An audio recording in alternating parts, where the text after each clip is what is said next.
Hello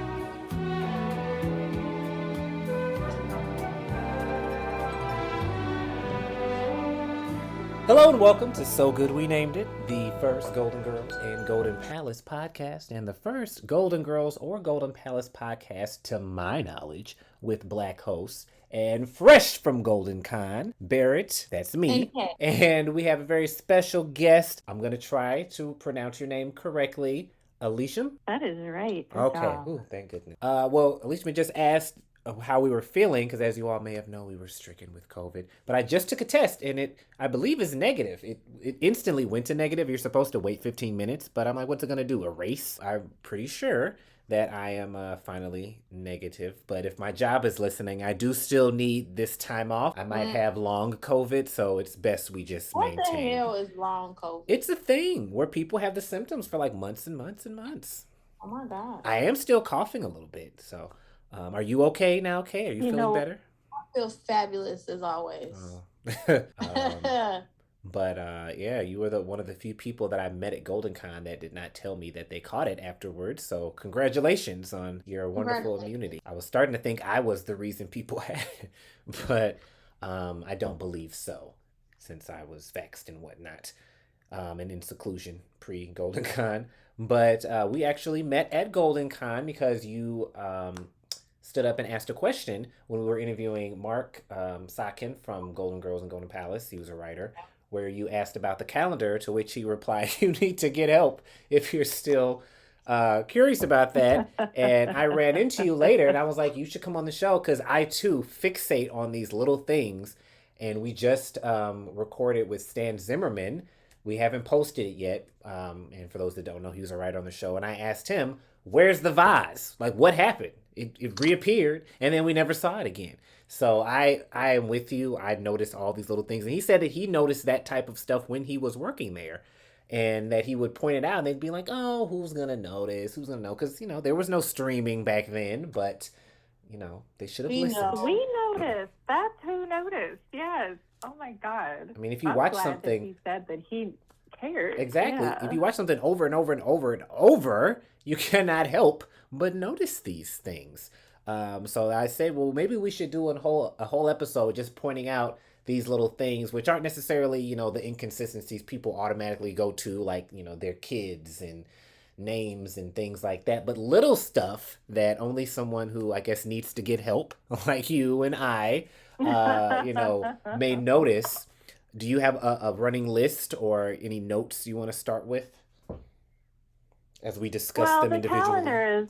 The calendar is my big obsession, I guess. But most of the other ones, like, I try to take a mental inventory after the conference and be like, do I for real need to get help? Like, I'm just not sure. But no, I mean, doing that, like, basic inventory, I guess I would say, like, most of my, like, I don't know, the peccadillos that I notice are with the damn layout of the damn house.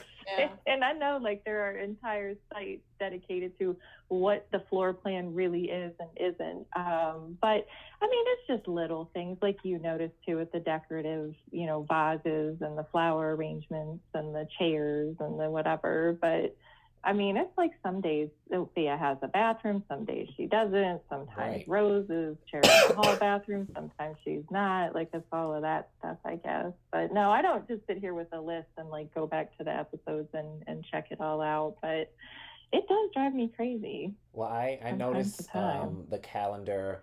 I will say, for me, like, I have my Golden Girls calendar. I don't really change the dates. I might change it, every year or whatever, because I don't really use it as a functional calendar. It's for display purposes. So maybe, I try to rationalize as if these are real people, that maybe this was just a display calendar, because would they really be actively using that? Like, oh, what's today? Let me check the back of the kitchen door. Maybe they didn't have cell phones.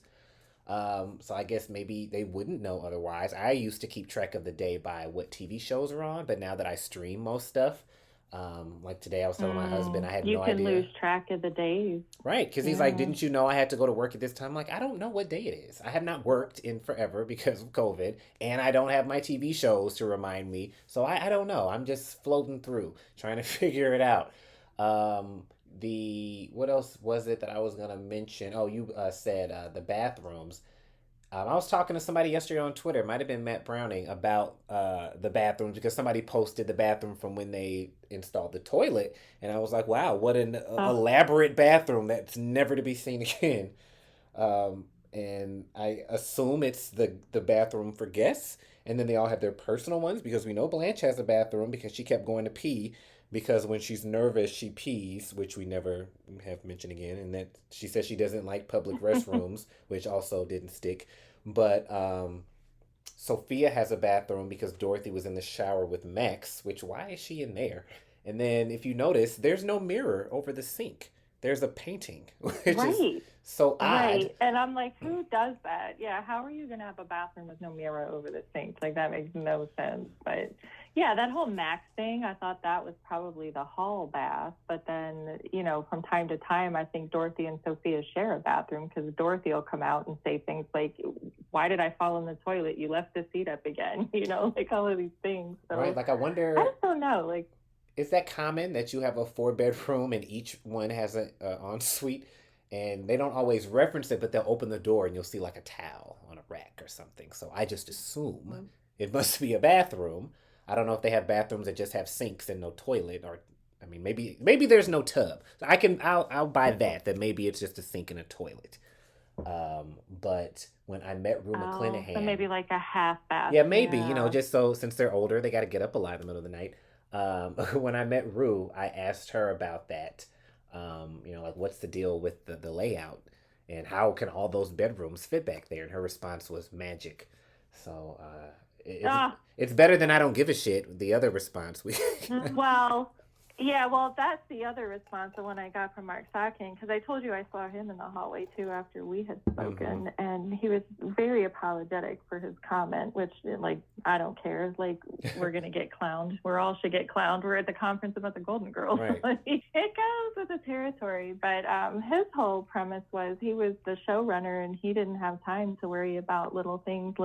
And he was, like, stunned that other people had, like, noticed this stuff. And I was like, dude, we noticed. Like, it matters. And I don't know why.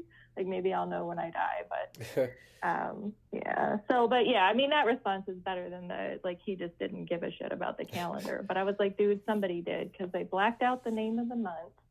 And I didn't notice that. Occasionally it would change. Oh yeah, check it out. Like, on any back. episode you'll look. Like, there's in the later seasons, the first season they had that like crazy like farm market cloth calendar, that weird that's thing. the one I think in the later of. Yeah, they switched it out to a paper calendar, and then on the part that has the number block, there's like a oval, like a semicircle in the middle, and it should have the name of the month, but they have it like taped out or something like that. Right. So somebody cared enough to block off the name, and that's what I told Mark Sakin. I was like, yo, somebody was paying attention. Probably Stan Zimmerman. Stopped paying attention. I know Kay's not Maybe a super so. fan like us, so she's probably like, what the hell are they talking about? But I know exactly what you all are talking about, actually. I mean, I don't know. You hadn't said anything, so I was like, maybe she's like, "What the hell?" I'll just let them go on their tangent. I mean, it sounded like you all had it under control. Okay, just checking in with you. I don't want to be accused of steamrolling again. You always do, but it's okay. I'm here. Don't put that on me. Don't put that on me. But I noticed lately, because I guess it'll be a year on the 15th that I've been in my apartment that my husband and I are in now. And I feel like every other day I'm changing everything. Like, he doesn't even question. He walks in, there's a new piece of furniture, there's a new thing here. I'm switching everything around. So I felt like I didn't do that as much in my other apartment. So I was thinking about the show. I was like, well, maybe I can understand it a little more, because I literally will change things from day to day. So I guess it's not that unbelievable that they might change things in their house over the course of 7 years. And when I was talking to Stan, I was saying that I feel like the first season they were really trying to figure out the decor, because I feel like they had the most changes within that first season, and then they kind of stuck with it, like that little table by the phone. And then I told him the table by the phone, like that was like in the kitchen table with the janky tablecloth. You remember that thing? It would like tip and rock every time. Yeah, they had like nobody. It wasn't glass. Well, it was glass in the pilot, and then I felt like there was other points where it was a wooden one that you could see underneath it. It was wooden. And then the island was originally this really rickety little table, and then they upgraded I that. know. Remember that? I was like, what is the reason for having that? Like, who uses that? Like, Coco wasn't using it. It's weird that they wouldn't have a real island. They just have this, like, big table. I would think there would just be a built-in one. But they didn't consult me when they did the set, unfortunately. No, they didn't. Oh my God! Speaking of the kitchen, Barrett, let me tell you another one of these picadillos I have. Did you notice that in between the Golden Girls and Golden Palace, they took some items from the kitchen and put them up in the kitchen in Golden Palace? I did. I noticed the phone, and it was I think the salt and pepper shakers. Did you notice the canisters?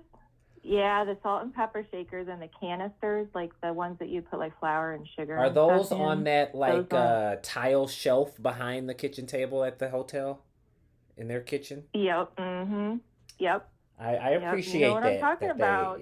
I appreciate that they took the time to say, okay, well, if they moved into this hotel, they may bring a few things with them. Like even the furniture in their bedrooms. Blanche's furniture was in hers, which I appreciate. Her furniture changes a lot over the course of the show. She had like 3 vanities, 3 sets of lamps, 3 sets of end tables. She had 2 or 3 types of wall sconces for her lighting. I think the dresser in the back was different. I mean, again, people do change their furniture, but I'm like, what? Who on the show was like, you know what? I'm bored. Let's get her some new end tables. How about some new lamps? Like, was this a conscious thing, or was it just something to do? Why not? Rose's room to too. The swap meet and found some good maybe stuff and maybe hung it up. That's what I think. Hey, let's stick this on here. Rose's room changes completely because she didn't even have windows the first time. And then they gave her gigantic windows and they closed the room up a little. And a couch. Right, she has a whole living room set. No wonder Dorothy wanted that room so badly. But they closed it off a little bit because she had a little hallway in the back like Blanche did. But then when they gave her the windows, they were like, well, you can't have windows and a hallway. So they took that. That's right. But I noticed we don't see her room again after the 3rd season, I don't think, which it was when she couldn't sleep. And then Dorothy passes out. I don't think we ever saw it again. Maybe you can... Was the one where the friend, who was Dorothy's friend that came that had a crush on Jean, her? the lesbian? What was that woman's name? Jean, that's it. Yeah. That was there was something in there, but I forget what season that was. That was 2 or 3 because I go by the girl's hair when I think of the clips. And Dorothy didn't have those little sideburns. I hated her season 4 hair, just saying. But she didn't have that yet. Listen. So it had to have been like 2 or 3 for Jean. And then when they were in there with the pig, and then I think cousin Sven was in there, Swin. And then like Charlie Jr. was in there. Like they used it a lot in the beginning. I feel like they used her room more than anybody, especially in the 1st season. And then I guess they said, well, that's enough of that. And we just never see it again. But every other girl, we see their room throughout the series. So it's so odd that Rose just wasn't worthy, apparently. Well, I wonder if they like struck the set. Like if I think about like the stage shows and stuff, like I wonder if they struck that whole set and turned it into something else. You know, they only give them so much real estate per show, and maybe they needed it for the, beach scene where they wrecked a sailboat in the storm on their janky Caribbean vacation. So they just destroyed Rose's bedroom. Which, when you look out of the window in the living room, you should be able to see a wall or something. And there's one time where I saw Betty White went, to Rose's room, and you could see like the door open or whatever through the window, I guess for her to go backstage. And I'm like, damn, they couldn't just put a brick wall up or something, or come on now. Oh, I did not notice that. Which episode was that? I never saw that. I'll have to look into that because I know I posted. Me when you think of it. I will, because I've always noticed that you can't see anything, and I feel like there was a little wall at one point. But even with Blanche's room, there's been a few times where she walks down the hall and you see her open the door. It's just a gray wall. Like they couldn't even paint something. If they're not going to show the whole room, they just have a gray, just plain, like who was in charge of these things? And then well, listen, is it still that person is alive? Like, can we find him? Is I he would living like in I like would Des like to Moines or interview Boca Raton? that person as well as whoever does the music between the scenes. Both of them. If you're out there, Oh, find me. I need a whole yes. CD of that. But that sharp right they always take when they go in the hall, that kills me because no matter whose room they're going to, they make that sharp right all the time. And it doesn't go If they anywhere. go into the garage, they go into the garage. That's what should be the garage. Well, when they go through the There's kitchen, nothing. then they call it the Yep. garage or the laundry room Yep. or the pantry. It's all this other stuff. There's a lot back there. There's a back door apparently to go outside. I guess they live on a corner since the Granada full of nuns were outside the kitchen. But when they go through the living room, there it goes anywhere, wherever they want to go. They just say, "Oh, well, we just came back from here." Um, Support. they just go in a circle because you can see that it leads to the kitchen because when they're in the kitchen, you can see that painting that's in the hallway. So basically, it's just a circle, which they could have just said that as well. But I guess, the magic of television. And I noticed when I watched the pilot the other day, the lanai is flipped at that point. Yeah. So B comes in on the other side, and the door that B goes through to come through the gate is one of the doors from the house with the three squares. I'm like, what the hell kind of outdoor patio area has a giant wooden door? So I'm like, maybe she came out of the garage. I don't know. I guess you could say the garage because the garage is, where she would have parked. So maybe because when they're in the Going down garage, a rabbit hole. Rabbit hole. I know. I'm glad I'm not high. When they're in the garage, you can see the lanai on the other side. You can see that little gate. The garage slash guest room that was never to be. One of the seasons from the lanai, you could see the ocean. Like there was, Really? like you could see water. And then other seasons there were palm trees. Other seasons you could see the neighbors almost, their house. Like that was a very variable set. That was crazy. I was trying to like deconstruct, I think with Matt Browning, the neighborhood because there's a Texaco station on the corner. And then the Westons live down the street, although they live on a different street. So maybe it's a corner as well. Maybe it's around the corner. And then Frida Claxton's across the street. The guy with the boil is next door. The little girl that hit Rose with the softball lives next door too, I guess. And then there's also there's a crosswalk out front because right. the crossing guard set up a chair in the front lawn, and Blanche had to go find out what that was about. Yep. And the Donaldson boys. Yeah. And the neighbors that were the robbers. A very busy neighborhood. And Mary from Mary Had a Little Lamb. So I think there was like a video store. On Empty Nest, they mentioned there being a video store down the street. Which would a residential area have all of these things just within the neighborhood, and you wouldn't have to go that far?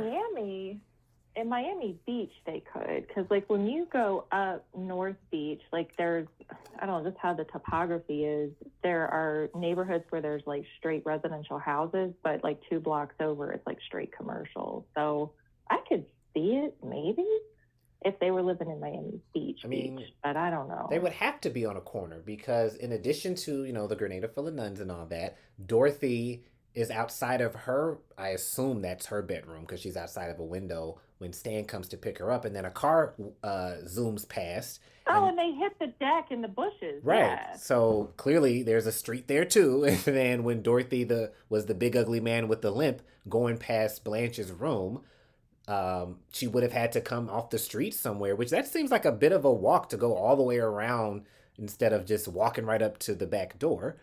And Blanche has a sliding door in her room, which seems unsafe, but right. I guess Rose was worried about like the South Bend shovel slayer or something. I don't know what it was she was worried about. She climbed in bed with Blanche, and that was maybe that's where her dates go because we don't see all of this foot traffic from all of the the bug guy and all these people. So maybe they just go through the sliding door. Well, that would explain why the neighbors have binoculars out all the time. True. I mean, there's a lot going on over She's there. got that big plate glass. That's right. And I also hate that they don't stay consistent with the order of where their bedrooms are because it should be Sophia, then Dorothy, then Blanche at the very end, and then Rose on the other side. But there have been many instances where the rooms just rotate just wherever they see fit. And I'm like, how hard is it to just keep up with that. And when I got the DVDs, I was able to see scenes I'd never seen because I only saw it on Lifetime. And for whatever reason, most of the scenes they cut would be like in the hallway or just parts of the house you don't really see. Like when Dorothy was talking to the mouse and they like zoomed in on the kitchen cabinets and the floor. So it was interesting to see them actually in the hallway, which we see a couple times, usually because they're talking to somebody through the door. But it's a large, very luxurious hallway. Lots of room for furniture and multiple doors and a mysterious It's bathroom. bigger than a lot of New York apartments. Yeah. That's true. That hallway is pretty large. I You mean, could do a mine's cartwheel pretty if you big. tried. You know, I have a lot of furniture in my hallway, so I guess I can relate. But my bedrooms do not rotate. I personally feel like they should have kept the layout from the pilot, where Blanche's room was off to the side, since there are those windows when you see the exterior shots, and then the lanai could have stayed behind the living room. But perhaps they wanted to be Yep. able to keep it separate because there have been scenes where they don't know what's going on out there. So I guess that would have killed that. But I still think they could have had both. Her room could have been over there and the lanai, but then we wouldn't see her strut back and forth with her devil robes. You can't watch her strut and flip her hair and go True. sauntering off. What I wanted to know, though, is where did Coco stay? Like, where was his room? So I would like to think that he had Sophia's room and then Sophia moved in there. But for Blanche to, her style or whatever, it's interesting that those rooms were all so different and they fit the girls so perfectly. I'm assuming the rooms already look like that and they didn't bring their own bed and dresser. I guess they just sold everything and said, we'll just use her furniture. But they did fit them very well. Like Sophia had a very grandma looking bedroom, and it's hard to She imagine did. Blanche would have had Nancy Reagan's decorator do that. But You said Nancy Reagan's decorator. That's and true.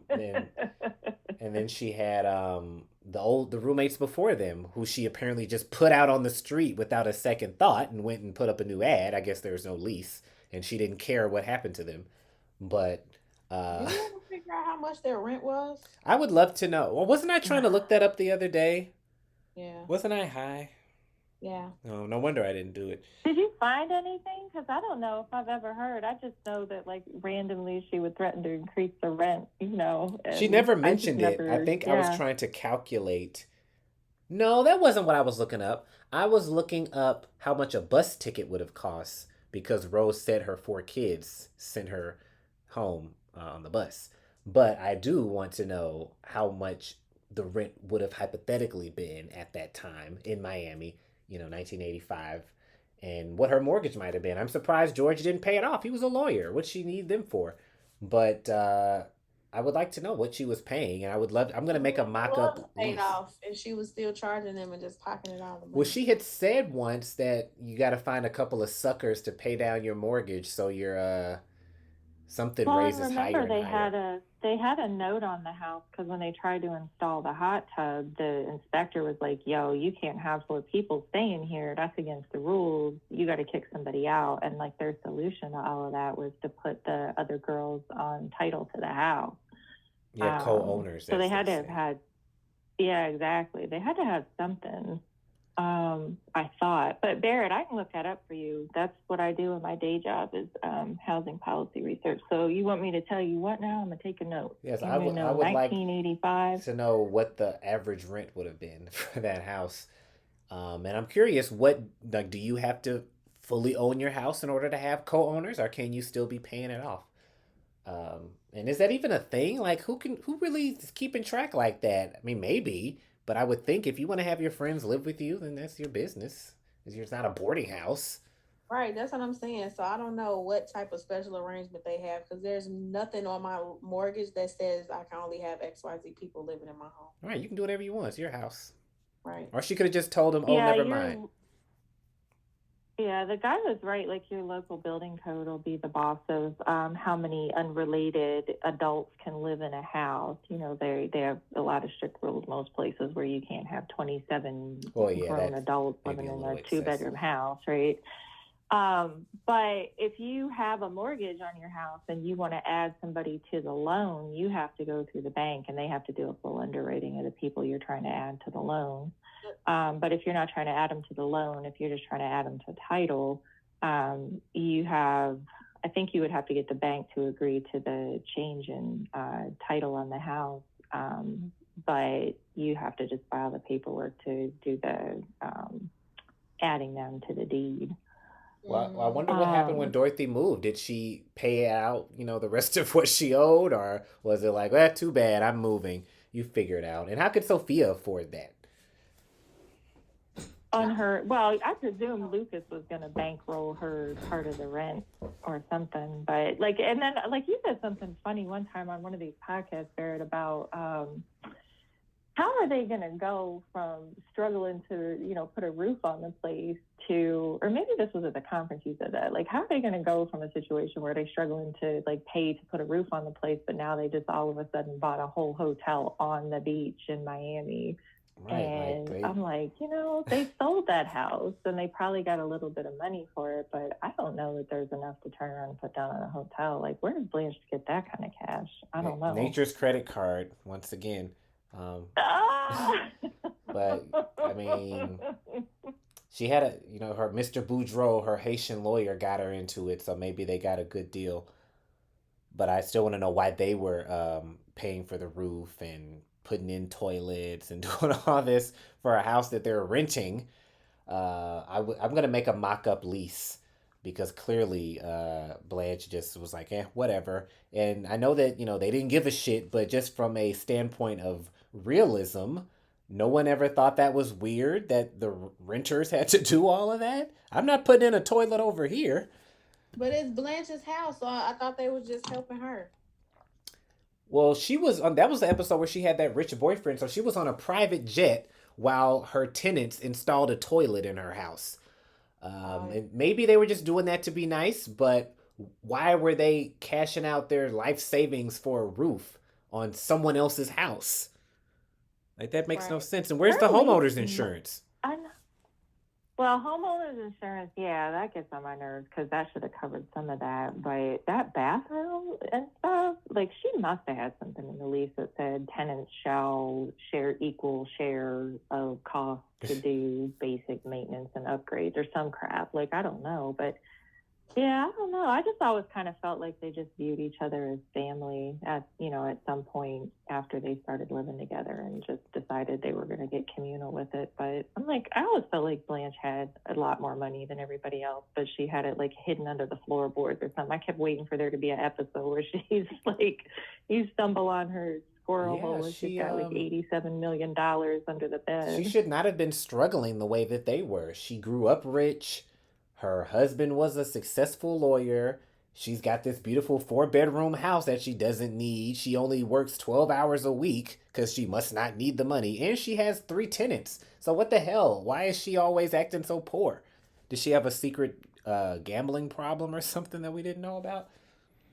Did it all go into the G-string of a very cute dancer named Mr. Big? Mr. Big. Although it's just a stage name, Barrett. Unfortunately.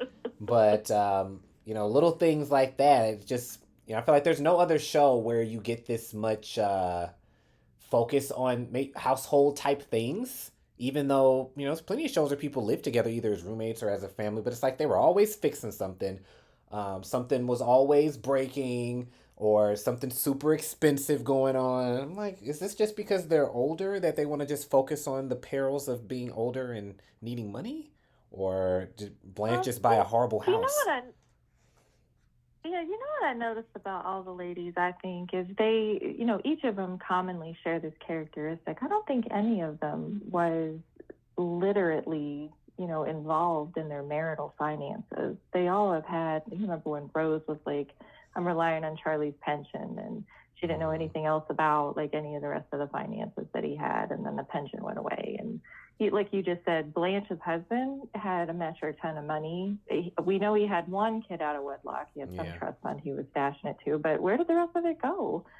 We never find out. Dorothy, she knew they didn't have any money. That's what she knew. But, she didn't seem to be, on top of that stuff either. Sophia, same thing with Sal. They were just scraping pennies together all the time. But I was to me, that was one of the, I don't want to say lessons, but the themes to, to try and communicate to the world, women who are unattached to men when they get to a certain age have to be, you know, they're going to have problems, right? And I thought it was, I don't know the word Yeah, I I'm guess I looking never for. really thought I guess about it, I, but it's true.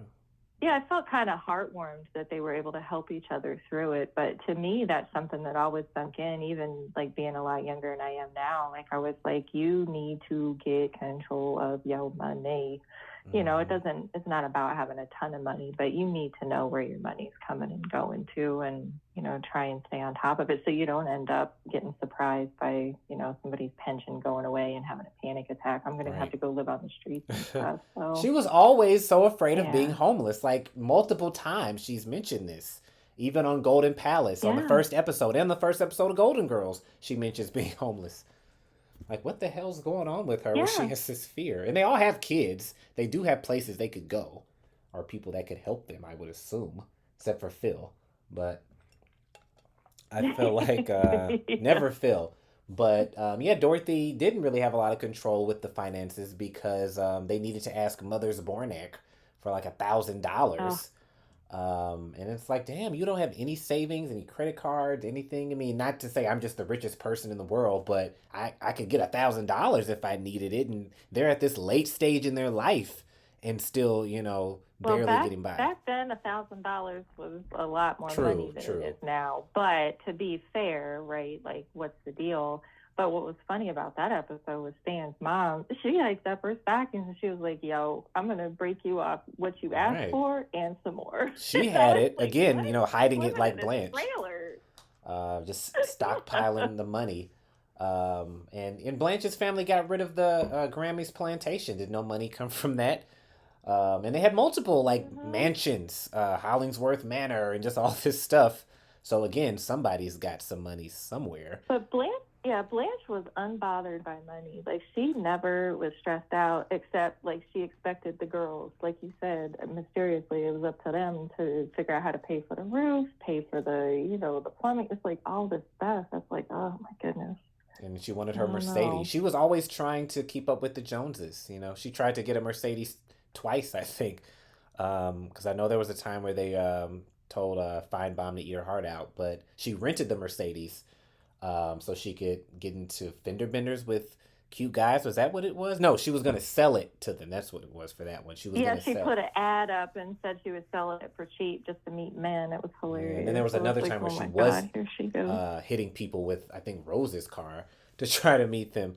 But she was like, oh, I've always wanted a Mercedes. They were all going to share this one car. What are they, the winners from Family Feud? Like, how are all these people going to enjoy that drives one me car? Crazy, that Family Feud car thing. And it's not even that nice of a car typically. But I know. Any other show, the prizes are like $5 million, but Family Feud, 10,000 split 5 ways. And a Ford Fiesta. Right. So I don't know why that one show refuses to upgrade. Yes, you got to pay the transfer tax on all of that too. So. Like a lot of people didn't even get to keep the car from Oprah because of the taxes. But yeah, I didn't really think about it. Blanche is just obsessed with status and money and, you know, trying to be something she's not. How sad. Poor thing. But at least Dorothy ended up with some money since she, you know, grew up. They all grew up during the Depression, I guess, but it seemed to hit her. She's the only one that ever really mentioned it. So I guess it hit them a lot. And I was thinking when you said that they didn't really control the finances, how odd that is. But now that I think about it, I guess in my marriage, he doesn't know what's in the joint account. He doesn't know what needs to get paid or whatever. I'm just like, I need money. And then he'll put it in the account and then I'll go pay whatever. So I guess there are cases where, you know, if you don't really care. I like to be in control of everything and he likes to be in control of nothing. So it works out. But in those instances, I don't think it was a matter of that. It was just, you know, the time that they were in. They were, I guess, essentially all 50s housewives. So it was like, oh, the man's going to do it. And I'll just, you know, be dusting in pearls and heels. Except for Dorothy, who actually had a job. Still had no money. Dorothy, she had to go get a job because her man's he was trifling. Like he was always out there on some stuff trying to make a buck, and she's like, I got kids to feed, we gotta, you know, rent, mortgage, something to pay. She was trying to be about it. He was out there screwing around. So and why wasn't she a real teacher as Sophia? said. If she finished college, she should have been a full-time teacher. Yes, like Miami School District had to have been having some kind of higher up over the 7 years that they had the show. I was like, why is she still struggle busting it for being a substitute teacher? I mean, clearly she and needs hated the it money. because she was like, they always make me the driver's ed teacher. Like, why do I have to be that guy? Exactly. Or she is trying to, do anything, no job too big or small for $8 an hour because she's not working over the summer. Like, I cannot imagine that now, but let alone I'm in my 50s and I'm going to do literally anything. Was she going to clean gutters? Like, why? How degrading. You have a college degree. I mean, there's nothing wrong with cleaning gutters, but if that's not your desired profession and you're doing it just because you need the money, that's a little unfortunate. I was going to say, why didn't she drive for Uber? But I forgot that was a different time. They didn't have that. Yep. But, the Golden Girls were on today. I could see Rose being an Uber driver and annoying all of her passengers with her saying all the stories. They just would tuck and roll out of the car to get away. 1-star review, yeah. Passengers jumping out. Yep. I might have to write that. I'm gonna write that. Nobody steal it if anybody's listening. Write that and send it to Zimmerman. I'm going to. Golden Girls 2022. Since he wrote the Brady movies where they were still themselves but in a modern setting, that would be an interesting way to do a Golden Girls movie. Again, nobody steal that. But that would be good. It's right, because like people that are video where they were trying to do Clueless. Remember they right? did That was funny. And then B did Sex and the City, and she was Carrie. And they had Sally Struthers. I didn't see that one. They were both for the TV Land Awards, and they had Sally Struthers, the mom or the grandma from Who's the Boss, and then they had one other person. Who was it? Oh, it was Charlotte Rae, Mrs. Garrett. And they were the Sex and the City ladies. Oh my God, really? That's hilarious. I don't know why Sally Struthers was there, because she's like half their age, and she was Samantha, the oldest. The Clueless one, B didn't do that. Okay. That was the MTV Awards. That's what that one was. But since people are so against reboots of the Golden Girls and you're gonna ruin it, I think this might be a way to do it, because it wouldn't be a serious reboot. It would be more, playing up some of the funny stuff from the show. So maybe that could be a potential. Let me reach out to Stan now. I got an idea. Let's go to Hollywood. He's already there. If that were to ever happen, hopefully they would work in all of the inconsistencies that we hate. And if anyone's listening, tweet me, Instagram me, whatever, some of the inconsistencies that you may have noticed. And, I'm sure there'll be more. We kind of, as always, got off the original subject, but it's fine. We're all friends here. But I do want to ask before we end, how did you get into the Golden Girls? What is it about it that you love? And it's a 3-part question. How did you enjoy Goldencon? Oh my goodness, that is a 3-part question. Let me work it backwards. So Goldencon, what I liked was just being able to see all of the other people that were as apparently mentally ill as I am. LOL. Amongst your people. But the vibe was good. It was, it was a far hike to go all the way to the end of the pier, which was, I don't know why I thought it was at the front of the pier. So I was like stressed out. I was like, oh my God, we're going to be late. But it was so laid back. Like it wasn't, if you didn't get there right on time, it wasn't a big deal. So I liked the vibe. It was pretty cool. How did I get into the Golden Girls? We never really watched it too much when it was first on when we were kids, because I was like in the, I don't know, 5th or 6th grade whenever it started. Just dated myself. I got into watching it on reruns, and then particularly it comes on during the early mid-morning, like when you're at the beach or whatever. I remember one year we were just down at the beach with the kids, and everybody was still passed out, and it was on, and it just felt good to just sit in the sun and watch them do goofy stuff and crack up and just laugh about it. I just loved it. But I kind of got really into it over the pandemic. Maybe a lot of other people say the same thing, but just having that, like you said, the music in between the scenes and everything like that, for some reason that just brought me a lot of peace. And then just being able to relate to the characters, just realizing that, the older I get, the more like them I am, was pretty cool for me. So that is it. And, I'm always a student of feminism in, all of the different forms of entertainment. And so just kind of having the ability now, just being on my way to their age when they started, pretty close to getting there, just kind of looking at what does that mean for them back in the 80s and the early 90s, and then, you know, what is that going to mean for me now in the, you know, 2020 somethings.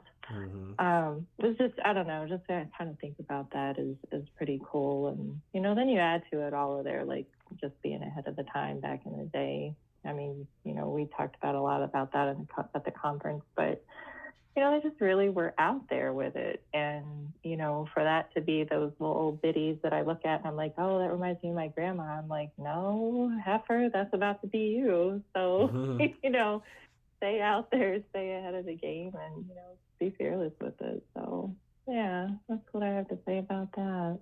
How far did you come? Where are you located?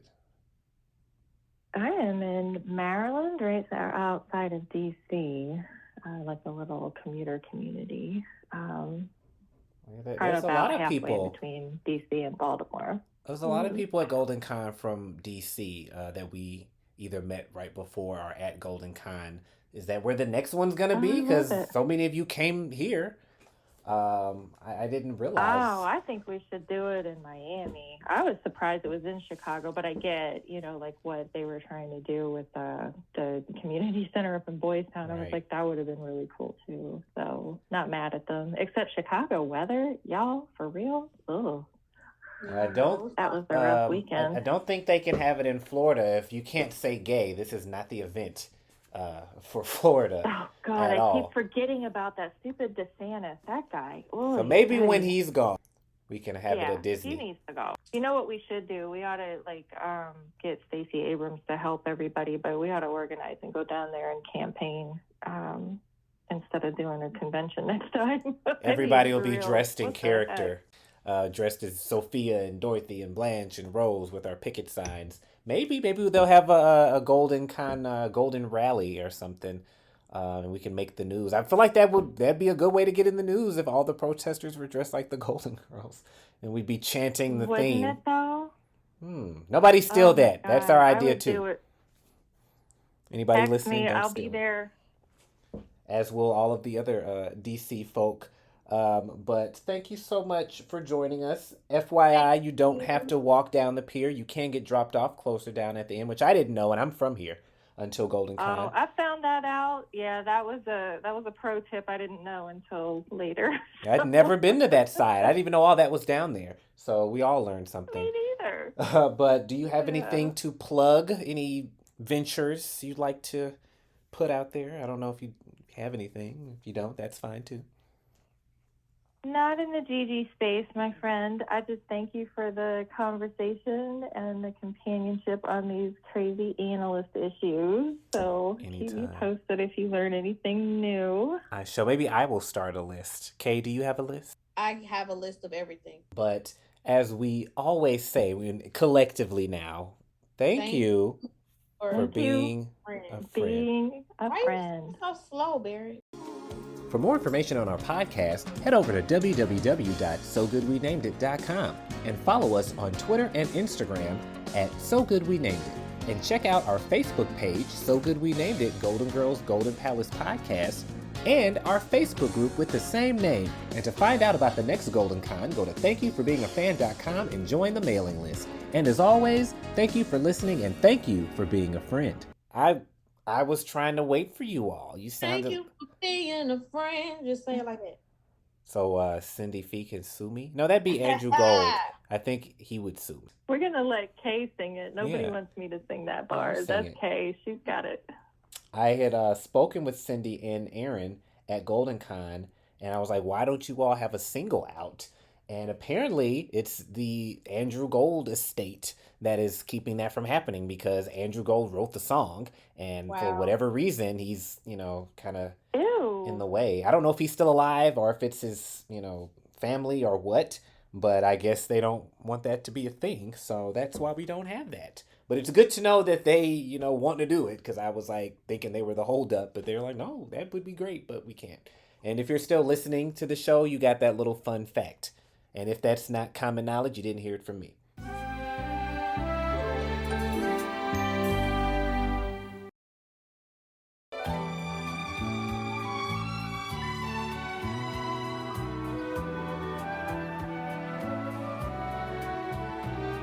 Hello and welcome to So Good We Named It, the first Golden Girls and Golden Palace podcast, and the first Golden Girls or Golden Palace podcast, to my knowledge, with black hosts. I'm Barrett. And I'm Kay, and I'm wondering, why can't you say that all in one sentence? Like, do you have to differentiate the two things?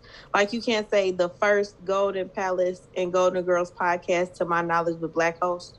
Like, you have to say it separate. Because it's two different things. Because even if we weren't black, it's the first Golden Girls and Golden Palace podcast. So it's like two things that we're doing that make us iconic. Fresh from Goldencon. Well, maybe not so fresh. Okay.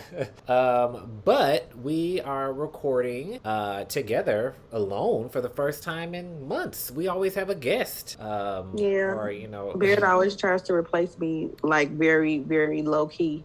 I mean, just gotta have my backups. Anything can happen. Mm-hmm. Anything can happen. Yeah.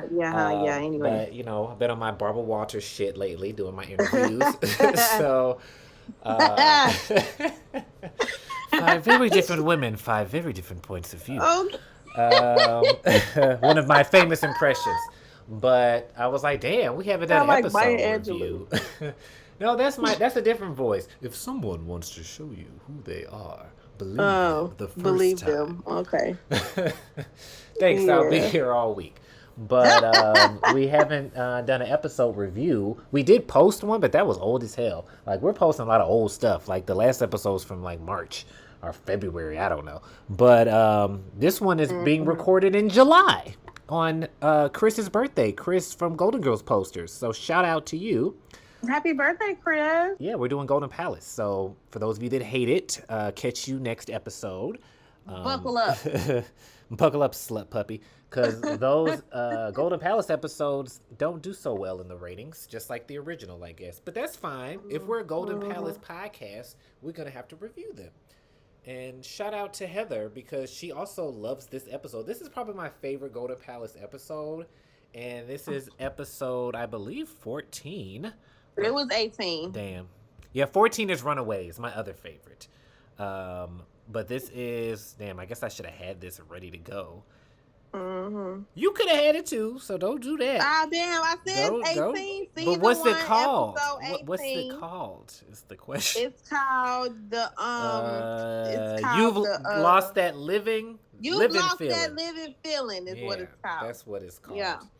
And... shit. Original air date, February 19th, 1993. 1993. Oh, I was 5 years old. I was 1. Wow. If I had been old enough, I would have watched. I was almost 2. But yeah, this episode is about a restaurant critic coming to the hotel in the middle of their big grand reopening, which I feel like they had a lot of reopenings and parties and just like, festival type events to celebrate the fact that they bought the hotel. So is this really that original? But okay. And then Blanche is like, oh, I can't believe it took us 7 months. Like, you would think they would do that right away, but okay. Right. This was really funny. It was like a 90s hijinks and slapstick kind of show, which is not something that we typically see with the Golden Girls, but we do see that a little bit more in Golden Palace, which I guess is, again, maybe what people don't like about it, because... Yeah, I hated it. You say you hated it? Yeah, I hated it. I didn't like it, well, but I digress. The part I heard you listening to, you were cackling, so... It was a little funny, but like overall, I don't really get down with Golden Palace like that, but it's okay though. Wow, you and Sarah from Enough Wicker, just haters.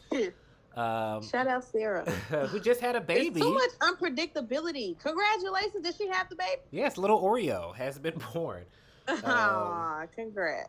But you thought it was predictable? I thought it was...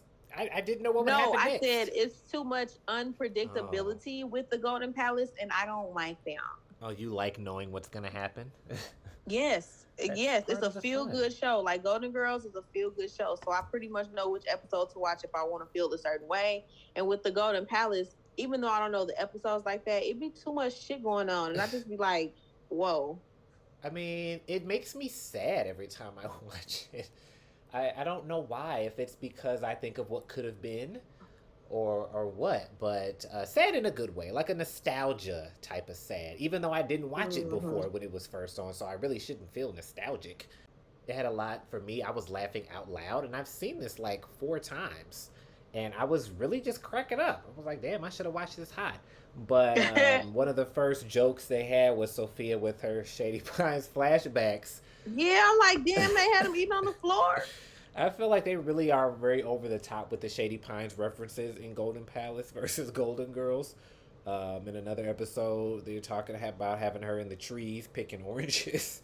Damn. But I also love Blanche's first outfit. Very colorful, very 90s. I feel like I would wear that. And for those of you that didn't see, I did what I thought was a fabulous promo for the podcast in character. And I didn't get enough views. I didn't get enough likes, enough retweets. So I'll just keep reposting it because that shit took a long time. So you didn't put me in any of it. You were in it. Did you watch it? Hell, you didn't put. Okay, wait. You talking about the video, or are you talking about the one where you were all the Golden Girls? Yeah, that you were in it. I gotta rewatch it. You mean watch it? Because if you had watched it, you would have clearly seen yourself. Because I saw a lot of still pictures, and on the still photos, it was you a bunch of times in character for each girl. Well, yes, but there's a video to go with that. So no one watched it. I didn't see the video. Where did you post the video? I didn't see a video. It's everywhere. It's all over. I was feeling myself. I thought I was looking cute as fuck as Blanche. I had my little scarf because I couldn't find a necklace in the moment, and I didn't want all my chest hairs. I thought you was going to say negligee. I was going to pass out. I forgot to get Sophia's outfit. Manny, my husband, was like, what the hell who is that supposed to be? What you got on? I had that's my house coat. It isn't somebody's grandmother probably died in it, but I feel like that's something Sophia will wear. I didn't know where my Sophia glasses were, but I was like, we're just going to roll with it. They're all going to wear my glasses and have a beard and mustache. But I thought Rose's outfit was cute as fuck too. And Dorothy's outfit, I think, very on brand. I didn't intend to really make a little video, and this is a Senior Frogs moment. But I was in the thrift store, and I think I saw the jumpsuit first, and I was like, ooh, this is very Blanche. I have to get this. And then I saw something, I was like, ooh, this is very Dorothy. And I was like, well, damn, I might as well just make a video if I'm going to buy this shit. So I might make a few more so no one can watch them. But at least I'm on standby if the Golden Gays ever need a fill-in. I was definitely going to shout them out. Shout out to the Golden Gays. Love you all. Shout out to them, definitely, for sure. And I had on, we were in a different meeting, but we had the crazy hair day. I saw your photo from your meeting, which is just your regular hair in a bun. So crazy.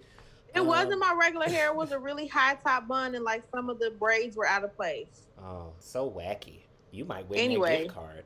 But for mine, I had on 4 wigs, and I just kept pulling them off, and I was like, and there's another one, and there's another one. It's just Russian nesting wigs. One of the wigs was Dorothy's hair, and then another wig was the final wig was Blanche's hair.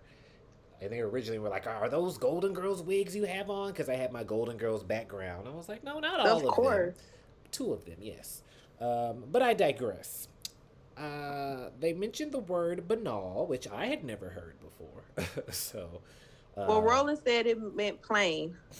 Well, I gathered that much from what they were talking about, but Chewy was like, after I looked it up, I was insulted. And Blanche looked like she didn't know what the hell it meant either. But like Matt Browning's book, I feel like they need a Golden Girls like dictionary because they use a lot of words that I've never heard. Maybe my vocabulary just isn't that great. But I was really cracking up, and I posted this the other day, not knowing we were going to do this episode, where Rose is talking to the guy, and that was really funny to me when she's like, oh, no, actually, I'm Lutheran. This is just a little duck. No religious significance. That was really slow as hell.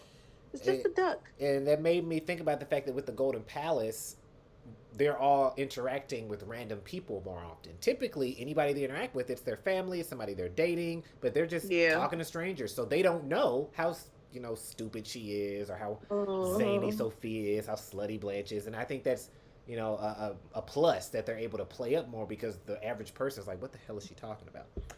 All right. So Blanche was super slutty this episode. I didn't like it. It was a little over the top. A little much. It was. I didn't like it. I'm like, girl, if you don't get your mouth off. I mean, I know they don't want to go to jail for murder because they had the body in the refrigerator or whatever. Spoiler. How likely is it that the health inspector comes the day you put a dead body in the refrigerator? What a coinkydink. You know what I mean? So I get it, but like, girl, ew, I didn't like it. I mean, it definitely was a Me Too moment for sure, and he wasn't even cute like that. And then her little line, I wrote it down. What did she say? She said a lot. I'm a lusty, busty cowgirl. Yeah. Like, the fuck and is she want to ride all night. And she want to ride all night. I said, wait a minute. Hold on. I feel this is children watching this because, like, I like hearing her stories or whatever and the inferences about her being a slut, but I don't like seeing her like that. I don't know. I just maybe this like is what Mark Sotkin was talking about. He's like, who wants to fuck Blanche? Because that guy ran the fuck up out of there. He didn't really seem into it. No, he wasn't. But yeah, Mr. Davenport, which reminds me of my turtle, Beverly Richfield, and I had another one called Victor Davenport. I gave them away because they can live to be like 75, and who has time for that? But they are still alive as far as I know. So shout out to them if they're listening. Come on the show sometime. Mr. Davenport was the food critic. I'm wondering if he was supposed to be a fancy man because he was very light on his feet. I'll say that. I liked him. I liked his little character. And Sophia was out in love and stuff. I liked him. I wanted to see them interact more, but he died. She's like, oh, I think I'm in love. But they were really okay with the fact that they're just hauling around a dead body because he dies. Spoiler, he dies while he's there. And I'm like, ugh. Like, I'm like rolling. Like, I wouldn't just be picking up a body and just... Like, when Al Beatty died, they seemed pretty freaked out. But I guess that was like 8 years ago. They're over it at this point. But that was very much... Like, this episode was definitely giving me, like, TGIF vibes. Like, this is some shit that would happen on Family Matters. Which, I guess I just roll with the punches. And as somebody who just loves TV in general... Maybe that's why. But if I was looking at this as I'm a hardcore Golden Girls fan, I only like the Golden Girls how it's always been, then I can definitely see somebody being like, what the fuck is this?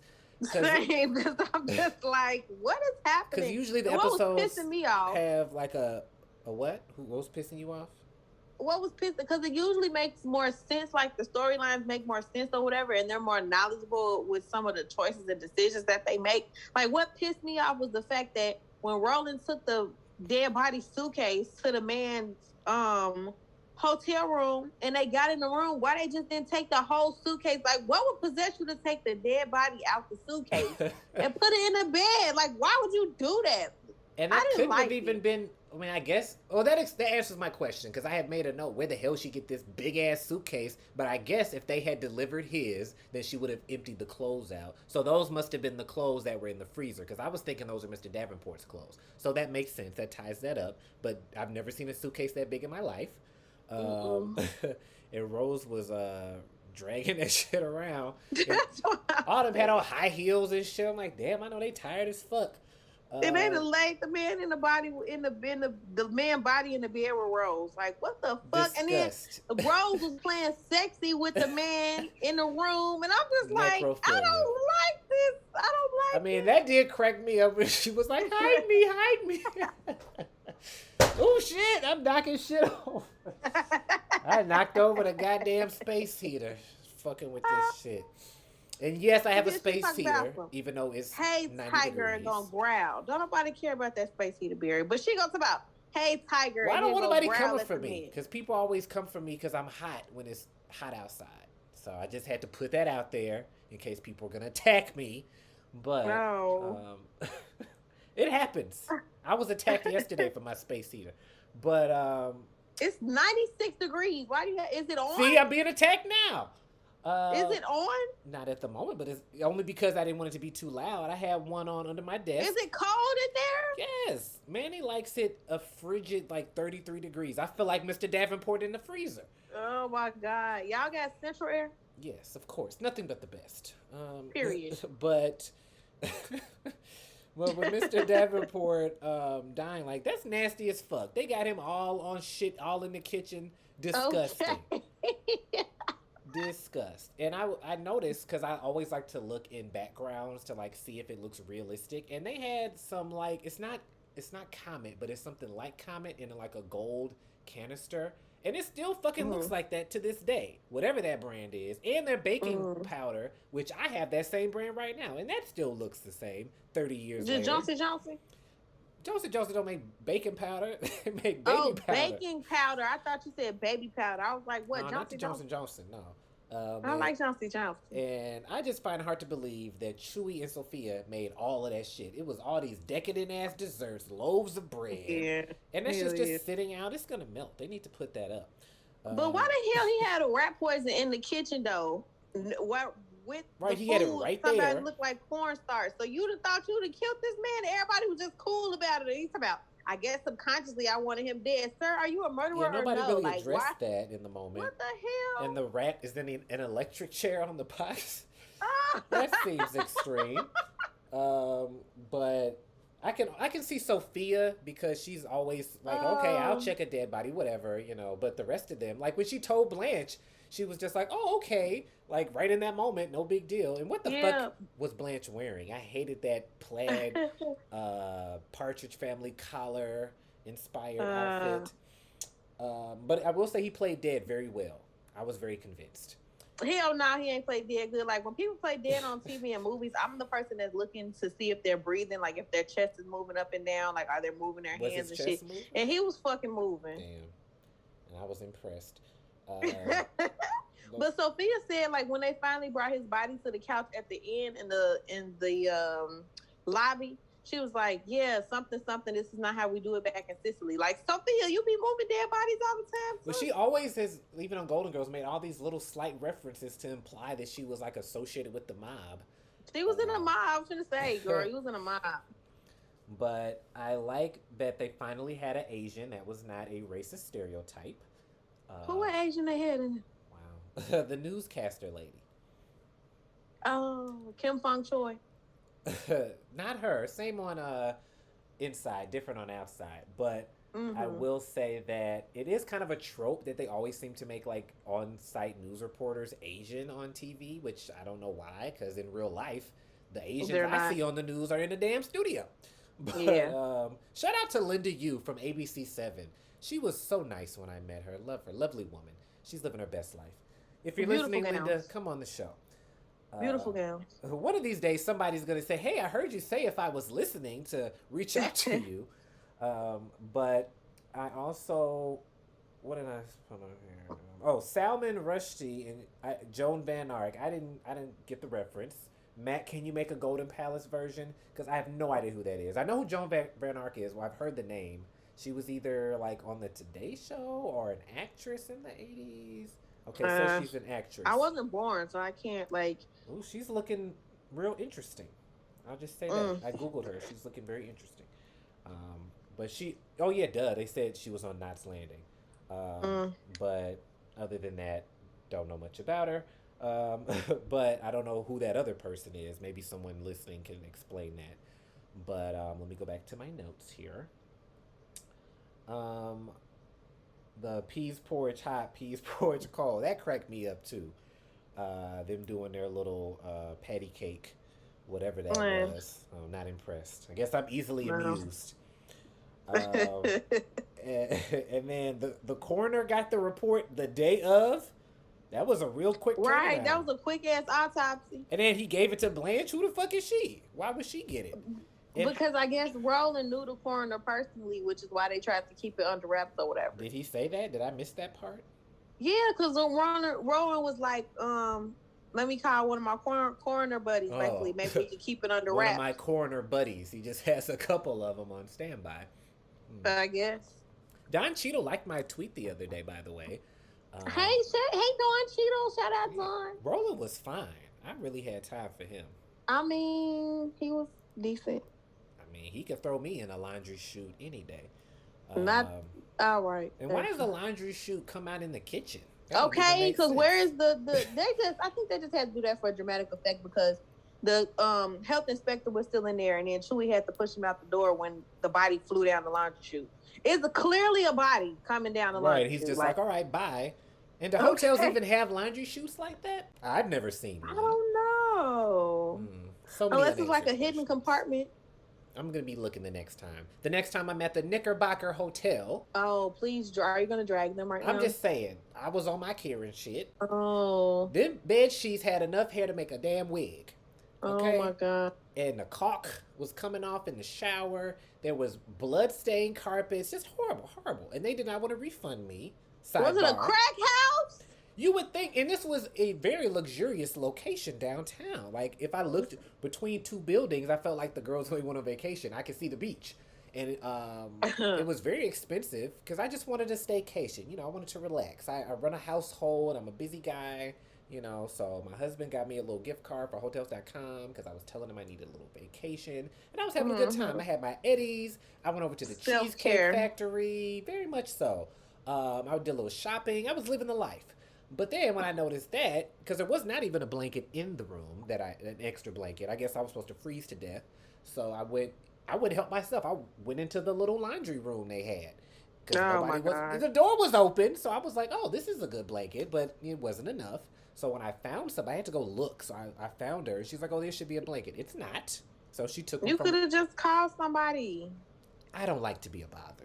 So but you dragging this lady all up and down the hallway trying to find you a blanket. So she gave me the blanket, and I was like, oh, there's a little hair on it. But I'm like, hey, you know, things happen. It's just a hair. So then when I noticed another hair, and then another hair, and another hair, I was like, okay, this is a problem. So I went downstairs. Maybe that wasn't the clean blanket. Clearly, it wasn't. I went downstairs in my pajamas. I had on my nightgown, looking like fucking Winnie the Pooh, because I had on, you know, the long ass sleep shirt. I wish I had a hat to go with it. That's probably why they weren't fucking with you. You should sue their ass for discrimination. I put on pants up under it to go downstairs. Oh, okay. But I was like, you know, hey, can I get another room or whatever? And I didn't even say that. I was like, what can be done? He's like, oh, I can put you in another room. So the other room, that's the one that had the blood on the floor. So I was like, damn, I should have stayed where I was. Is this the first 48 suite? Because goddamn, I feel like I'm at a crime scene. So at this point, I was like, you know what? You know, there was a lot of little things. And this is related because we're talking about hotels.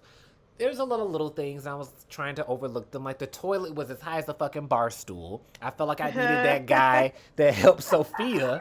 And I'm 6 feet tall. Why are my feet swinging on this toilet? How would a normal sized person get on the toilet? I mean, maybe that's the size that I need, but I'm used to standard toilet sizes. So that was a bit much.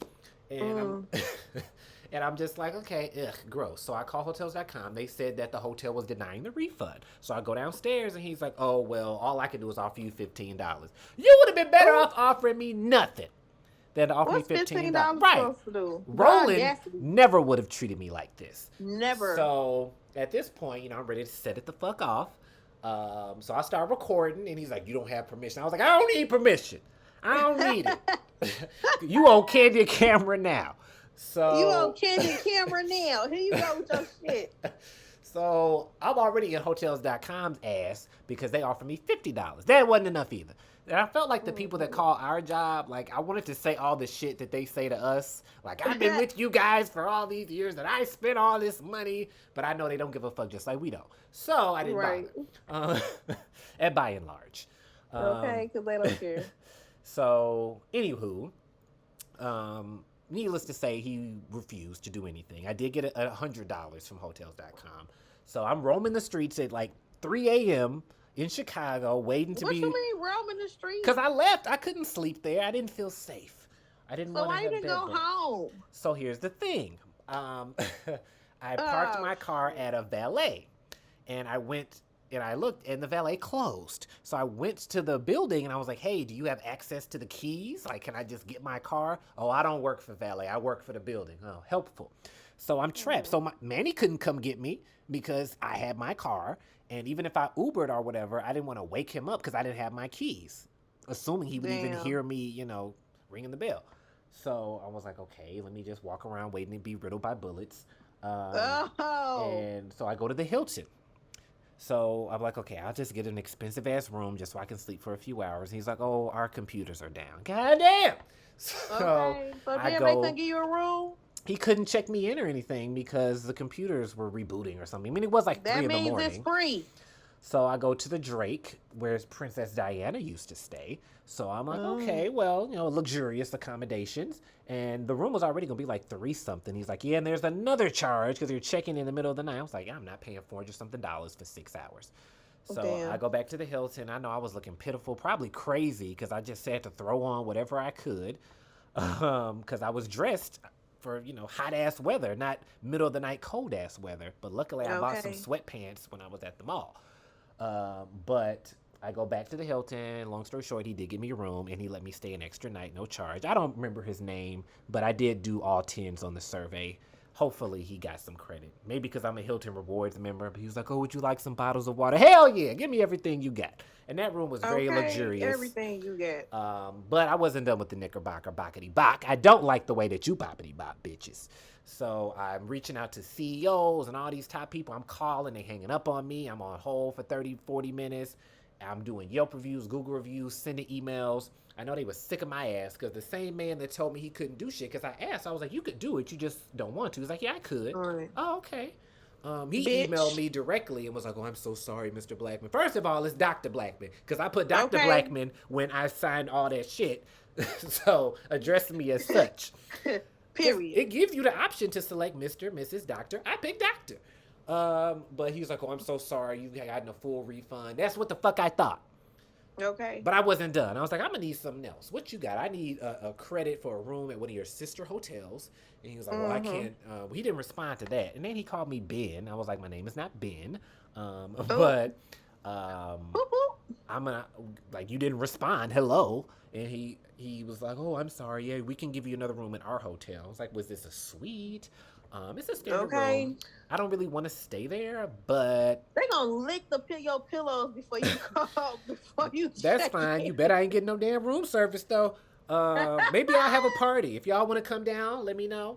Get some room service and stuff. But they don't watch blankets. I was watching Inside Edition. They was doing the lowdown on hotels. And they don't watch the comforters and the blankets. That's what I was looking at. And they barely watch the sheets. And I had gotten what was I eating? I think I had some cheesecake or something, and I got some chocolate. No, it was some salad dressing on the bed at the Hilton. I was like, damn, they gonna think I boo-booed in the bed because it was some brown dressing. And I was trying to wipe it up because I didn't want them to think of me like that. It was just a little bit, but I was like, damn, they just gonna have me. Otherwise, the room was very clean. I like to leave my rooms clean, but just a little boo-boo in the bed. But I take the sheets off the bed. Like when I first get to a hotel, I ask them to bring me new sheets, and when I leave, I take the sheets off. So at least I know that room got new sheets because I heard on Inside Edition that they don't watch. I'm gonna have to try that. I'm gonna do that. Although I feel like the Hilton cleaned it. Lovely view, by the way. I was right on the lake, and I could see all up in everybody's apartment across the street. Okay, but, you up there making sitcom fiction? Yeah, I was sending her videos telling her about what was going on because I was watching their lives. They had the shades open. I was like, wait, this person's doing this and this person over here. I felt like y'all shades, y'all. I felt like a little bit of a creep, but it was fascinating. It was like watching like a live dollhouse. I was also high, so that's part of it. Mm-hmm. But anyway, what is this about? Yeah, Golden Palace for my 20-minute sidebar. But yeah, Knickerbocker, check us out. We'll be over there. I'm going to be like Eloise at the Plaza. I'm about to annoy the hell out of them. Prepare to be sick of me. I want some. Back to Golden Palace. I thought this episode was really funny. Sophia was cracking me the fuck up when she was like, what's that? You want me to have you go watch? Okay, then she came out the end of the episode with the fucking watch on. It's stealing off of fucking dead bodies. But hell, Dorothy said, I come from grave robbers. So I guess that's just what they do. And Rose in that bed with that long ass body. He didn't think anything of that. She did that little growl and it's like, oh, I love a man with blow dried hair. How specific. I mean, I don't kink shame, if that's what you're into. And then Sophia with the, okay, I got it. Volleyball players topless on the beach. Got it. Hey, everybody, there's a dead body. She's like, what the fuck? I messed it up, didn't I? And then what? Yeah. Is that realistic that everybody in a restaurant's going to run over to look at a dead body while they're eating? No, not really. And then she's walking. That's why it'd be like over the top. That's why I couldn't. It was just so unpredictable. I don't know. Like the fact that they're walking through the hotel dining room. Hey, here's the dead body from the beach. And nobody thought anything of that. And how did they handle him dying, since they said he was drunk and they're on TV saying that, and then he dies? Too many loopholes. But it was, classic fun. I also was cracking open. Sophia was like, "You were doing better without me, weren't you?" Like, I feel like, even though I know it's scripted, I'm not one of those people.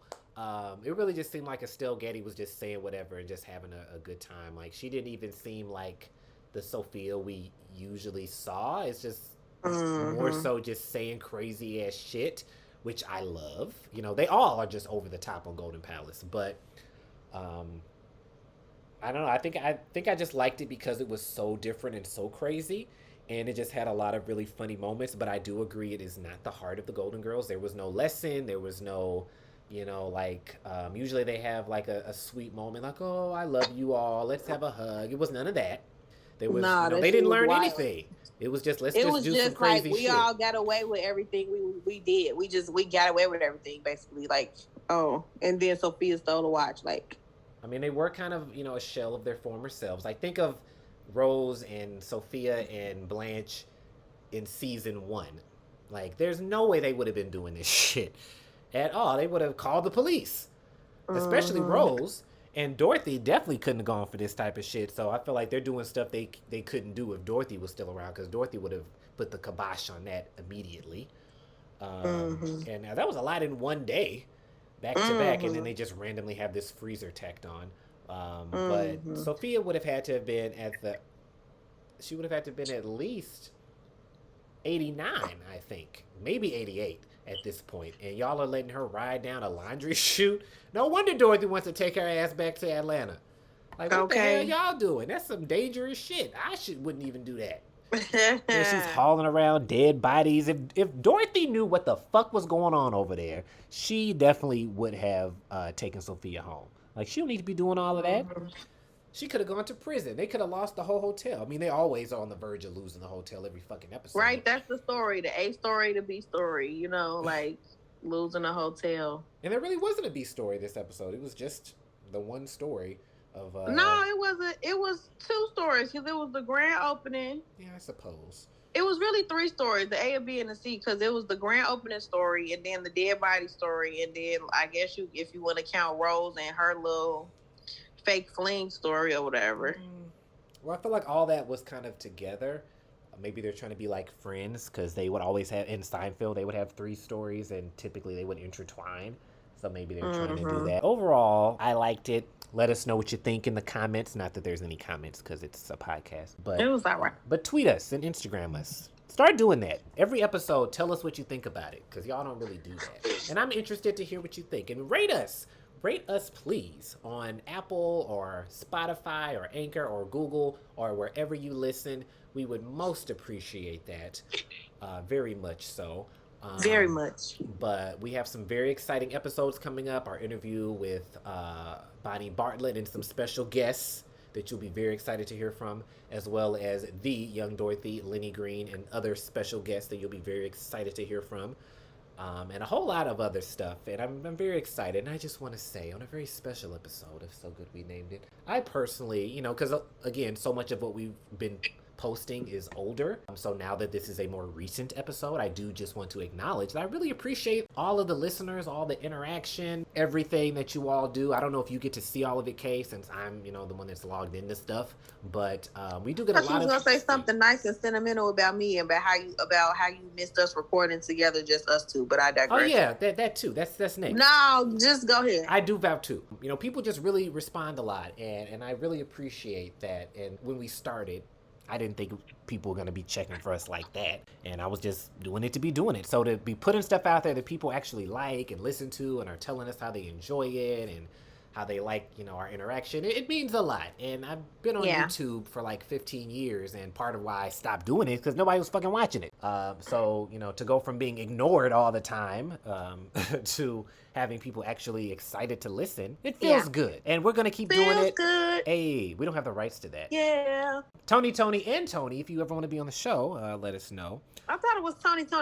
Him too. Thank you for listening, and we really appreciate it. And we're going to keep doing it as long, well, I will. I can't speak for Kay. okay. I'm gonna be doing. Because you always be trying to kick me out, but that's okay. long... Do y'all know? If y'all only knew how many times Vera literally tried to kick me off the show, it's I just deplorable. Leave the door open. I don't want her to feel obligated. It's deplorable. You got 3 kids. You got a lot going on. Deplorable. So I'm just like, hey, you know, if you need a break, let me know. Because deplorable. You didn't sign up for all of this. You didn't know what it was going to be. So I just... Deplorable. I would never kick her out. It's been several instances where he's tried to... Matt wouldn't want to listen since you're his favorite. Period. I also do want to say that it's nice to get back to, you know, doing what we were doing in the beginning of just talking about the episodes. Just you and I. Not no shade to any guests or whatever, but sometimes it's nice just to have family and to actually talk about the shows that this is about and not just random shit about the show or, you know, interviewing people. Because we like to do all of that, but I just want to, you know, get back to basics sometimes and do what we started doing months ago. That being said, thank you all for listening as always. No, go ahead. I don't want to, you know, step on any toes. If you. Okay. Thank you. Thank you for being a friend. And make sure to follow us on Twitter at So Good We Named It, on Instagram at So Good We Named It, on Facebook. You see where I'm going with this? At So Good We Named It, and add me on Facebook under Freddie Peterson. So Good We Named It. Are we still recording? We always record, babe. We always. You ain't have a little sentimental message for the people? I mean, you said everything, you know, like we really appreciate our fan base. And as it continues to grow, it just, you know, makes us feel warm and fuzzy inside that we're doing something that people like. So shout out to all of the fans who make us who we are. Because if it wasn't for the fans, we wouldn't know what to do with ourselves. So we appreciate each and every single one of you. Thank you all genuinely and sincerely for being our friend. Yeah. And when we first started, I was trying to do giveaways and stuff, and nobody really was responding to that. But now that we have more people listening, I would be more than happy to do another golden giveaway. Golden giveaways are almost back. Almost. The person that won, I'm glad I didn't send him nothing because he was in Australia, and that was going to be like over $100. But when Will Smith slapped Chris Rock, he was saying some problematic things. And I responded, and I was just like, that's not cool. And he got mad and, like, unfollowed me and everything. I'm like, well, if I, as a black person, cannot say my piece without you feeling some type of way, then you don't need to be listening to the show anyway. So I would have been pressed as fuck had I spent $100-something to send that magazine all the way to damn Australia. But I do get a lot of people that will comment crazy stuff, and I'm like, do you watch the Golden Girls and you're against all this stuff and you don't like politics? But, you know, a lot of people have, you know, different opinions, and just because we have something in common by watching the Golden Girls doesn't necessarily just mean that they'll, you know, not be how they are.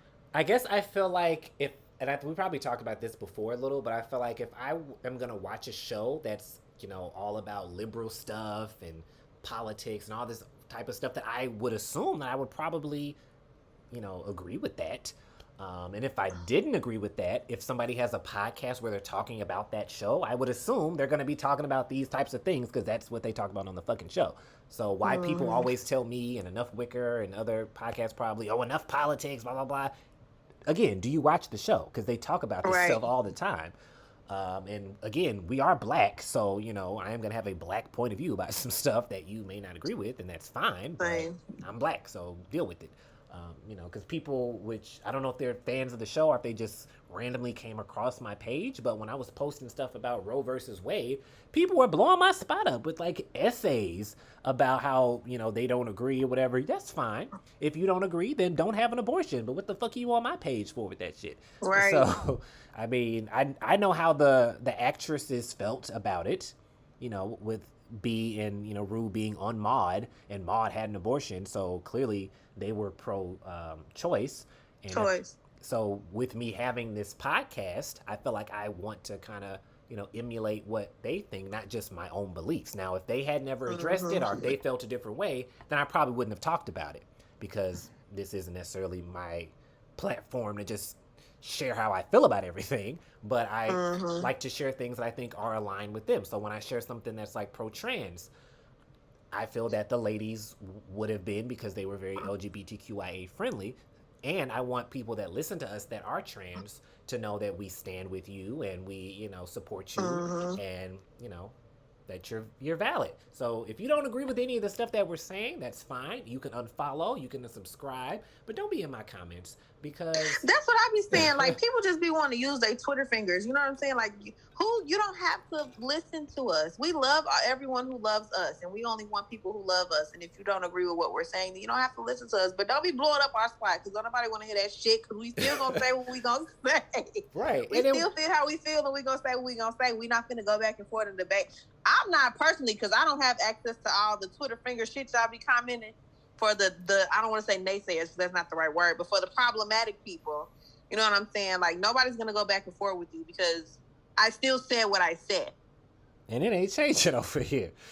So, and one person, she had her settings, which I didn't even know you can do, to where you couldn't even at her or message her. So you all in my shit, but I can't even respond in my own comments. Get the fuck out of here. Blocked.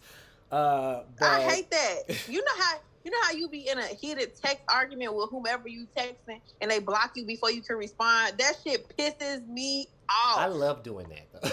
I do it to people, but when they do it to me, I don't like it being done to me. Like, I don't even want to type all this shit. You gonna hear what I said? But I say all that to say, again, having been online for so long, for those of you that maybe were familiar with me previously, I was a bit of a character, and I like to cuss people out. I like to put people in their place sometimes. Problematic. But I don't want to do that because that came from the deep-seated wound of, you want to stand up for the bully. And right. That's admirable. Like, I don't just like cussing people out for the sake of cussing them out, but I like for people to know you can't talk to people like that. Because I can take it. It's not going to hurt my feelings. But the next person you talk to, you might be their 13th reason. So I don't want you to think you can just go around talking to people like that, because you never know what's going on with somebody. So I feel like if I put you in your place, the next time you feel like saying some crazy shit to somebody, you're going to be like, hey, I got cussed the fuck out the last time. Maybe I should shut up. So that being said, I don't, want to do what I would do on my personal pages on the podcast page, because we have an image to uphold. We have an image to uphold. So, but if more people would mind their business, like, if you disagree with something, disagree, and just that's it. Just disagree. But with the whole back and forth, and then you know what grinds my gears? What grinds is that people who try to change your opinion, but they don't make any sense with what they're saying in order to try to change your opinion, and they further make themselves look even more stupid than before we started this debate. Yeah, sounds like the person I was talking to at work right before I clocked out. But he's like, I know the system better than you. All you got to do is so. Why don't you come over here and clock in and do it then? Okay, shit. Listen. Yeah, another Senior Frogs moment. But okay, as we're off on this tangent after we said about 30 minutes ago, we should just turn this into a new episode about Roe versus Wade. So never mind. But for those that are in the comments, keep in mind I cannot have an abortion, and I'm married to a cis man who also cannot have an abortion. So really, this ain't got nothing to do with me. I'm supporting, pro-choice or whatever, but it does not personally impact me. So why are you mad at me? It's not like I'm going to go get an abortion or have my spouse get one. So because it's not possible. Right. So why are you even in my face about it? It doesn't matter what I think. They have their Twitter fingers. I'm pro-choice, so come at me about it, because I'm also pro-choice. I'm not gonna tell nobody they got to do some shit they don't want to do, because I don't want nobody telling me to do some shit I don't want to do. Now, if I were in that situation, I probably wouldn't have one, depending, on some things. But that's me. That's my choice. That's my business. I haven't had one. I've been pregnant 3 times, and I have 3 kids. In lieu of recent events that I'll mention later, but I haven't had one. But just because I haven't had one, I don't think you should take that right away from people. Again, I probably wouldn't, but it doesn't matter what I would do, because it ain't me. So do what you want to do. And you never know. You never know what you'll do when the situation actually presents itself. Right. That's why I say probably, because anything can happen, and I'll be like, oh, hell no. So again, the whole point is choice. If you choose to have one, if you choose to not have one, it's your choice. And I don't think you should tell anybody what they can't do, because not outlawing it. Lord, what am I trying to say? Making it illegal. Is that the word outlawing? No, because outlaw is like a person that's running from the law, like a cowboy. But like, what is the word? Is it outlawing it? I think it's outlaw. Delegalizing it. That's not the word either. But reminds me of somebody I talked on the phone at work who said y'all are fraudizing. What did he say? Did he say fraudization or something crazy? What? He said it with such confidence too. Like I was like, is that a word? I looked it up. Like shit, maybe it is a word. Hell no. But it's not gonna make it. It's not gonna make people stop doing it. It's just gonna make the people who decide to do it that live in those certain states. It's just gonna make it more dangerous. Right. So, they're still gonna do it. Right. So yeah. Anyway. Right. As we're off on this tangent, as I was gonna come with some more facts that'll probably piss people off, but we don't have to. Yeah. How did we get here? I don't know what happened. Oh, I was talking about people telling them not to be in my comments on that shit. Yeah. Yeah. But again, the views and opinions expressed here. Well, shit, I guess it is us because it's only us. So yeah, these are our opinions. But they're just that, opinions. We're not making laws. We're not telling people what to do. It's just our opinion. If I need to be on the Supreme Court, somebody nominate me. Because I'm letting everybody do whatever the fuck they want. Can we get some young people? I just want to know why these old ass, and I guess your age is shit. This mayor may not be problematic. Why these old ass white people are making decisions for people these days? Like, can we get some young diversity? Can we get some Black people? Can we get some Hispanic people? Can we get some Asian people? Can we get some Hawaiian people, some Samoan people, some Nigerian? Can we get some variety, please? Because this is ridiculous. Y'all not even going to be alive in the next 15 years, but y'all making fucking decisions for me. Like, I just don't understand. Can we get some young politicians, please? I will say, not to spoil it, but when we have Bonnie Bartlett on, we talked about this, and she said the same damn thing. Bonnie is for the people. I love her. If I could adopt her to be like my grandmother, I absolutely would adopt her and make her my grandmother and like bake cookies with her every Sunday morning in the kitchen. Like I love her. She's amazing. And I agree. And she was saying the same thing of like, why are all these old white men making all these decisions? And she's 93. So, she's old, she's white, and she still thinks that the people making the decisions should not be, her age. Because we're the ones that are going to be affected by it. And we also talked about how, she is very, woke and hip and with everything and evolves her thinking and everything. And I wish that all older people were like that, but unfortunately they're not. They get stuck in their ways. And that's how we're being governed right now by ways that no longer apply. Yeah, exactly. And that's the messed up part about it. And they don't see anything wrong with that, which is even more messed up. And Clarence Thomas is the worst out of all of them, but I digress too. Okay, and Clarence, if you're listening, do not come on the show.